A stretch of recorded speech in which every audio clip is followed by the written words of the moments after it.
Welcome all of you house of legal studies में आप सभी का स्वागत है। मैं हूं आनंद मिश्रा और बम्पर वैकेंसी आपकी नोटिफाई हुई, याद रखिएगा। राजस्थान फाइनेंशियल कॉर्पोरेशन में असिस्टेंट मैनेजर लॉ की है, याद रखिए। फ्रेशर्स आप अप्लाई कर सकते हैं, याद रखिएगा। परमानेंट जॉब है, बहुत क्लियरली बता रहा हूँ आप लोगों को। लेकिन सबसे इंपॉर्टेंट, डायरेक्ट इंटरव्यू बेस नहीं है, आपको एग्जाम क्लियर करना पड़ेगा, याद रखिएगा। ठीक है, एग्जाम होगा प्रॉपर, सिलेबस डिटेल में डिस्कस करेंगे, क्या सिलेबस है, एलिजिबिलिटी क्राइटेरिया, याद रखिएगा। फ्रेशर्स अप्लाई कर सकते हैं। सैलरी आप लोगों की स्क्रीन पर दिख रही है, ऑलमोस्ट 80,000 पर मंथ आपको मिलने वाली है। और सबसे इंपॉर्टेंट, जो बार बार आप लोग कहते हैं कि सर कॉन्ट्रेक्चुअल जॉब तो नहीं है, बिल्कुल परमानेंट जॉब है असिस्टेंट मैनेजर लॉ की, जिसमें आपको एग्जाम क्रैक करना पड़ेगा। चलिए डिटेल में डिस्कस करते हैं, क्या है वैकेंसी। देख सकते हैं, राजस्थान फाइनेंशियल कॉर्पोरेशन में आपकी नोटिफाई हुई वैकेंसी, जो advertisement for recruitment for the post of assistant manager आपको देखने को मिलेगा। देख सकते हैं आप लोग, जिसमें 5 सीट आपकी लॉ से रिलेटेड है और 5 आपकी टेक्निकल है। ठीक है, असिस्टेंट मैनेजर की पोस्ट आपको, टोटल पोस्ट की बात करें 10 पोस्ट है आपके आपकी जनरल में, आपकी देख सकते हैं।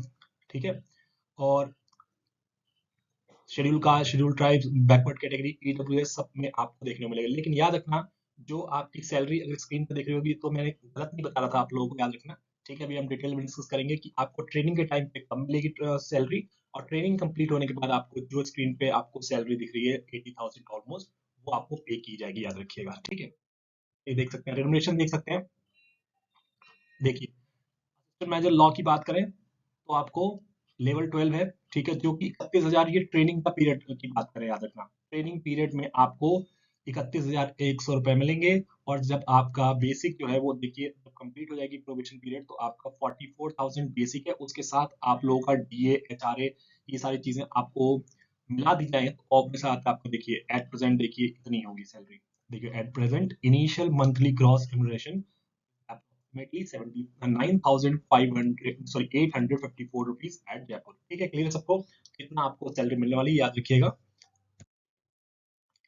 सबसे इंपॉर्टेंट है एसेंशियल क्वालिफिकेशन की। तो एजुकेशनल क्वालिफिकेशन में देखेंगे तो असिस्टेंट मैनेजर लॉ की जो पोस्ट है, ठीक है, उसमें क्या है। देखिए, अगर आपके पास एलएलबी डिग्री है, 60% मार्क्स होने चाहिए आपके पास, याद रखिएगा।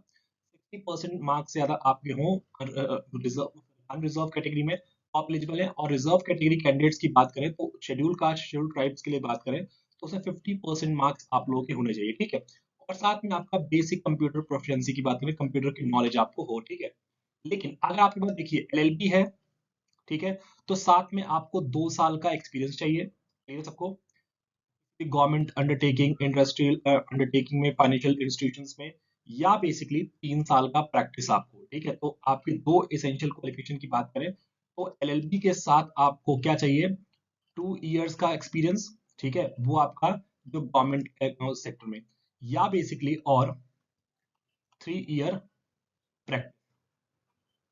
ठीक है, ये आपकी फर्स्ट एलिजिबिलिटी क्राइटेरिया।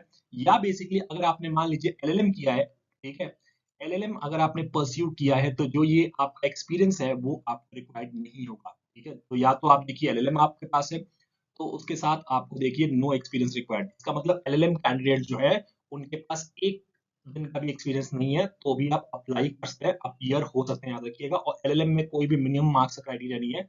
इसका मतलब क्या है, एलएलबी में आपके 60% हो, एलएलएम आपने पास किया हो किसी भी इंस्टीट्यूशन से, यूनिवर्सिटी से, और आपके पास बेसिक कंप्यूटर नॉलेज हो बेसिकली। ठीक है, तो आप यहाँ पे एलिजिबल हैं, याद रखिएगा, जिसमें आप कोई भी एक्सपीरियंस रिक्वायर्ड नहीं है। लेकिन याद रखिएगा, यहाँ पे अब बात करते हैं रजिस्ट्रेशन कब से स्टार्ट हो रहा है। तो 6 तारीख से, आज से आप इनरोल कर सकते हैं, आप याद रखिएगा, फॉर्म भर सकते हैं, अप्लाई कर सकते हैं। 28 तारीख लास्ट डेट है। एप्लीकेशन फीस की बात की जाए तो 1,200 रुपए प्लस जीएसटी, आपका जो भी जनरल कैंडिडेट्स हैं और all out of Rajasthan candidates की बात करते हैं, ठीक है, उनके लिए अप्लाई होगा, याद रखिएगा, जो आउटसाइड राजस्थान है। और जनरल कैंडिडेट्स की बात करें तो उनके लिए आपकी 1,200 रुपए प्लस जीएसटी आपका फीस है।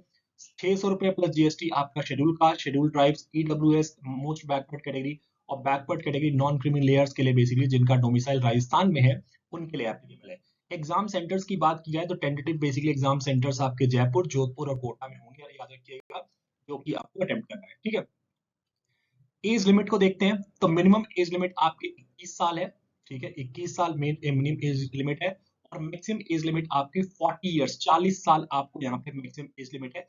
इसके साथ जो अपर एज लिमिट रिलेक्सेशन की बात करते हैं, तो जो भी कैंडिडेट बेसिकली बिलोंग करते हैं राजस्थान से, schedule caste, schedule tribes, backward category और मोस्ट बैकवर्ड कैटेगरी उनके लिए 5 साल का एज रिलैक्सेशन, अपर एज रिलैक्सेशन दिया गया है। इसका मतलब आपको 45 इयर्स आपका यहाँ पे होता है तो भी आपका एलिजिबल है। साथ में जो विमेन कैंडिडेट्स है जो बिलोंग करती है schedule caste, schedule tribes, backward category, most backward category और राजस्थान स्टेट की, तो उनके लिए 10 साल का एज रिलैक्सेशन है। इसका मतलब आपकी एज 50 साल से कम है तो भी आप अपीयर हो सकती हैं, ठीक है। इसके साथ विमेन कैंडिडेट्स जो हैं वो जनरल और ईडब्ल्यूएस कैटेगरी की जो बिलोंग करती हैं उनके लिए 5 इयर्स का एज रिलैक्सेशन दिया गया है, ठीक है। तो ईडब्ल्यूएस और जनरल में कोई भी, अगर आप चाहे राजस्थान से हैं विद इन राजस्थान या बेसिकली आउटसाइड राजस्थान की बात करें तो भी आप एलिजिबल, लेकिन ईडब्ल्यूएस कैटेगरी ऑब्वियस बात है राजस्थान के लिए एप्लीकेबल होगा, ठीक है।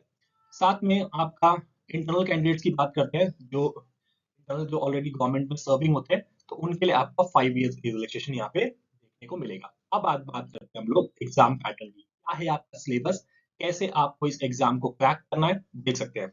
ऑनलाइन एग्जामिनेशन होगा, कंप्यूटर बेस्ड एग्जाम होगा, याद रखिएगा। ऑनलाइन एग्जामिनेशन कंडक्ट किया जाएगा जिसे कंप्यूटर बेस्ड टेस्ट सीबीटी बोला जाता है, कंप्यूटर बेस्ड टेस्ट आपका होगा यहाँ पे। और देख सकते हैं कितने क्वेश्चंस हैं और कितने मार्क्स की बात करते हैं। टोटल नंबर ऑफ क्वेश्चंस आपके 175 होने वाले हैं, ठीक है। जिसका टाइम लिमिट आपको 150 मिनट मिलेगा, याद रखिएगा 150 मिनट, मतलब 2.5 घंटे की बात करें, 2.5 घंटे का आपका एग्जाम होने वाला है, याद रखिएगा। 3 घंटे भी नहीं मिल रहे और आपको 175 क्वेश्चंस अटेम्प्ट करने हैं। देखिए, तो उसमें रीजनिंग और कंप्यूटर एप्टीट्यूड से रिलेटेड आपको 30 क्वेश्चन होंगे जिसकी मार्क्स की वेटेज 30 नंबर, एक क्वेश्चन 1 नंबर। इसके लिए टाइम अलॉट किया गया 30 मिनट का, मतलब आधे घंटे में आपको कंप्यूटर और रीजनिंग के क्वेश्चंस अटेम्प्ट करने, 30 क्वेश्चंस होंगे और 30 मिनट का टाइम अलॉट किया गया है। उसके बाद क्वालिटेटिव एप्टीट्यूड की बात करते हैं, उसे 30 क्वेश्चन 30 मिनट, सेम 30 मार्क्स का क्वेश्चन, ठीक है। तो 1 घंटे में आपके 60 क्वेश्चन हो गए। क्या होता है इंग्लिश, इंग्लिश के लिए आपके 30 क्वेश्चन है, याद रखिएगा, 30 ही मार्क्स है।